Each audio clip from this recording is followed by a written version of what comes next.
दिनै सालबारि डिस्ट्रिक्ट बड' सिने आर्टिस्ट एसोसिएशननि बेन्डिंआव थानाय सालबारि कलेजाव जोंनि मिरु बिसानि मोनसे एग्जिकिउटिभ लानाय जादों आरो दिनैनि बे एग्जिकिउटिभआव जोंनि जा गोबाव समनिफ्राय नेनाय आरो जुजिबाय थानाय जोंनि संबिजित बे संबिजितखौ जों दिनै बेखेवनाय जाबाय बे जोंनि संबिजित आरो बेजों लोगोसे जोंहा टार्मिनेसन जाफैबाय जोंनि बडि सोलायनांगौ जाफैबाय जों माला बहा माबोरै जों बडि सोलायनाय जागोन बेखौबो जों दिनै सावरायनाय जागोन आरो लोगोसे जोबथियाव जोंनि दा 7थि बड' सिने एवार्ड फांसन बेखौ जों बहाय माबोरै जों खुंनाय जागोन बेनि सायावबो दिनै सावरायनाय जागोन बेखिनियानो दिनैनि एग्जिकिउटिभनि मुख्य आयदामोन आरो सावरायनो गोनां मोनफ्रोमबो आफादाव जायो जेनेबा जों जुदि गोजाम माखासे आफादफोरखौ नायोब्ला माखासे एस्टाब्लिश जानायनि उनाव सोरबा 8 बोसोर सोरबा 10 बोसोर सोरबा 12 बोसोर बेबायदिहाय टाइम लानानै बे संबिजितखौ बेखेवनाय जायो बेबायदिनो जोंनि बड' सिने आर्टिस्ट एसोसिएशनाबो सानबोदोंब्लाबो जोङो खोब स्ट्रिक्टलि जोङो कभिडनि उनाव आरो 2020नि उनाव जों खोब ट्राइ खालामदों जोंहा 2024आव जों कमप्लिट खालामनो हादों आरो जों प्रिन्टबो होदों 2025आव आरो जोंनि दिनै 2026नि दिनैनि बे 31 मेआव जोङो दिनैनि जोंनि बड' सिने आर्टिस्ट एसोसिएशननि कनस्टिटिउसनखौ जोङो साक्सेसफुली बेखेवनो हाबाय बेनो जोंनि गोजोनथाव खौरां सिम्पोल जोंनिया ओरैनो इयारलि जा मोनसे एवार्ड फांसन थायो जों बेखौ खुंलांबाय थागोन इयारलि आरो बेजों लोगोसे जोंनि महरगिरिफोरनि जा परिबेस मोनफ्रोमबो डिस्ट्रिक्टआव थानाय जोंहा जिहेतु आलादा मोनसे जेबो आफाद गैयामोन जोंनि बड' सिने आर्टिस्ट एसोसिएशन जा मोनसे आफाद जाबाय बे आफादनि बेन्दोङाव बा बेनि आवथायाव थानानै जोङो आर्टिस्टआ गावनि मोनसे प्लेटफर्म होननानै बेयाव ज' जानानै गासैबो एखेलगे खामानि मावलांनायनि मोनसे बिथांखि लानाय दंखायो बेखौनो जों मोजाङै मावलांबाय थागोन सिनेमाया देग्लायबो ओंखारदों थांनाय बोसोरबो ओंखारदों नाथाय बोसोरथामसो जाबाय एसे खम जाबोदों आरो थांनाय बोसोर जोङो जुदि नायोब्ला 9थासोल' फिल्म रेजिस्ट्रेसन जादों ओंखारदों आरो देग्लाय जुदि नायोब्ला जोङो दासिम 4 मोनबाफोरल'सो जाबाय दं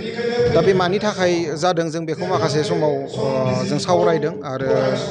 मानि थाखाय जादों बेखौबो जों गासैबो मिथिखागौ थांनाय समफोराव बोसोरथामाव माखासे जोंनि बिसायख'थिनि एसे परिबेसनि थाखायबो जोङो माखासे ओनसोलाव सावथुन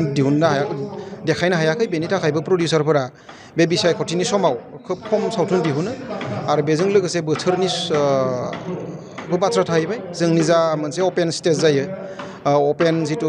हल जायो बेयाव थारमाने गोबां उसुबिदा जायो फिल्म देखायनो माखासे समाव लस जाबोदों बेनि थाखायबो जोंनि प्रडिउसारफोरा माखासे फिल्म खालामनो गारहोलांदों दा बेफोरखौ जों बोरै पुसआप खालामनो हायो बोरै जोङो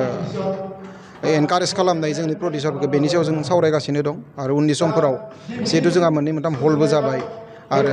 माखासे अडिट'रियाम हलबो जाबाय जों इनडर फिल्म श' खालामनानै सुबिदाबो जाबाय बेफोरखौ जों एसे एनकारेज खालामनानै प्रडिउसारफोरखौ आरोबाव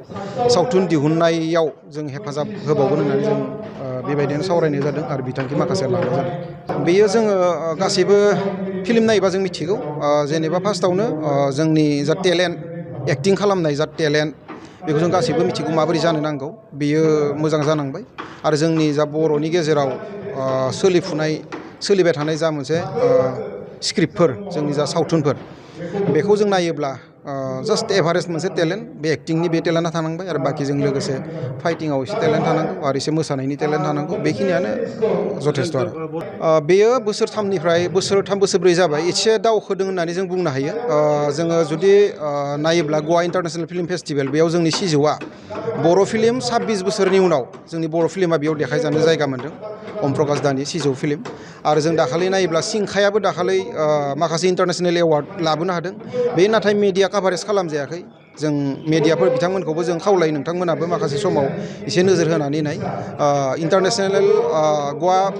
इन्टारनेसनेल फिल्म फेस्टिभेलाव इन्डियान पेन'रामायाव सिलेक्ट जानानै देखायजानाया बे फिसा बाथ्रा नङा जोंनि नर्थ इस्टनिफ्राय बा जोंनि आसामनिफ्राय मालाबाल' गांसे गांनै बेबायदि फिल्मफोरा सिलेक्ट जानानै नुजायो स' बेयो जोंनि थाखाय गोजोनथाव खौरां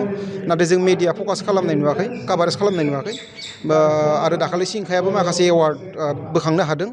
बेखौबो जोङो मिडिया काभारेज खालामनाय नुवाखै जोङो खावलायो मिडियाखौबो नोंथांमोनाबो एसे काभारेज खालामनांगौ नाथाय जिखिनि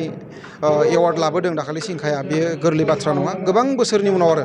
बर' फिल्मा इन्टारनेसनेल प्लेटफर्माव श' जाबोदों आरो दा लासै लासै जोंनि जिखिनि प्रडिउसार बिथांमोना अकल बर'नि एवार्ड फांसनखौल' नङा नेनानै थाया बा बर' फिल्म एवार्डखौल' नेनानै थायाखै माखासे समाव माखासे इन्डियानि गेजेराव थानाय इन्टारनेसनेल फिल्म फेस्टिभेलफोराव बिथांमोना श' खालामनो मोन्दों। जोङो संगिना ब्रह्म डाइरेक्टर खालामनाय दाखालै मा सावथुनमोन बेबो दाखालै कलकाता इन्टारनेसनेल फिल्म फेस्टिभेलाव बे श' खालामजादों। बेबायदिनो माखासे समाव जिहेथु बाहेरायाव श' खालामजायो जोंनि बड'लेण्डआव बारा मिथिया, बेखायनो गोबाङा मिथिया जानानै थाहैयो। नाथाय जोंनियाव बे डाटाया थायो, आं मोजाङै दिहुननानै नोंथांमोननो हरनो हागोन। बे बोसोरथामनि गेजेराव जोंनि बर' फिल्मा इन्टारनेसनेल लेभेलनि फिल्म फेस्टिभेलाव लोगोसेनो नेसनेल फिल्म फेस्टिभेलाव जों एवार्डबो लाबोनो हादों आरो श'बो खालामनो हादों। जों बेनि थाखायनो जों जौगानो हादों होननानै जों गोग्गायो। जेंनाया गैया, जोंनि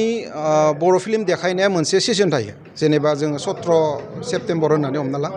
बिश्वकर्मानिफ्राय जोंहा कालि फुजा लानानै जोंहा राज फुजासिम अक्ट'बर नभेम्बरसिम देखायनाय जायो आरो मास मोनथाम मास मोनब्रैनि गेजेराव। आरो मोनसे हलाव जेनेबा जोंहा दासिम 150टा 200टा बेबायदिल'सो जों सिट नुनो मोन्दों आरो। दा बे बेलायाव देखायग्राजों आरो प्रडिउसारजों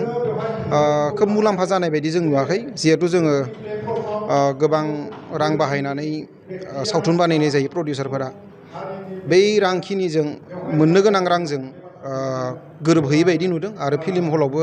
रायजो राजाफोरा खोब लैहोर लैहोर फैनानै जों नायनायखौ नुनो मोनाखै। बेनि थाखायनो बेबायदि बाहायनाया खम जादों। बेयो दासिम थिग जायाखै। जोङो